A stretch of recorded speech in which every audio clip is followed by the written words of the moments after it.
உடல் உறுப்புகளை வலுவாக்கும் உணவுகளை மறந்ததன் விளைவு இன்று பல நோய்களின் பிறப்பிடமாக அமைந்துவிட்டது.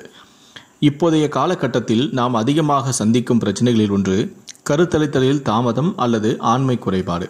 அதிகரிக்கும் குழந்தையின்மை பிரச்சனையை சரி செய்ய வழிகளும் உண்டு. ரசாயன உரங்களால் உருவாக்கப்பட்ட உணவுகள் ஒரு முக்கிய காரணம். நம்முடைய உணவு முறைகள், உணவு பழக்க வழக்கங்களில் சில மாற்றங்களை செய்ய முடிந்தாலே அற்புதமான மாற்றங்களை நாம் பெறலாம். நம் முன்னோர்கள் உண்டு வந்த உணவுகள் அனைத்திலும் சத்துக்கள் நிறைந்திருந்தன. அவை உணவே மருந்து, மருந்தே உணவு என்ற அடிப்படையில் அமைந்திருந்தது. வாழைப்பூ நம்முடைய உடலுக்கு பல்வேறு நன்மைகளை கொடுக்கும். இது சிறந்த ஆண்மை பெருக்கியாகவும் இருக்கிறது.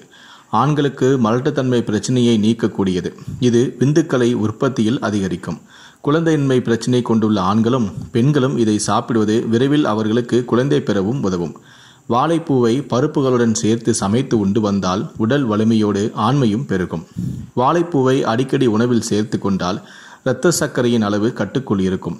கணையம் வலிமை பெறும். இது உடலுக்கு தேவையான இன்சுலினையும் சுரக்க வைக்கும். வாழைப்பூவை தொடர்ந்து சாப்பிட்டு வருவது உடலில் இருக்கும் தேவையற்ற கொழுப்புகளை குறைக்கும்.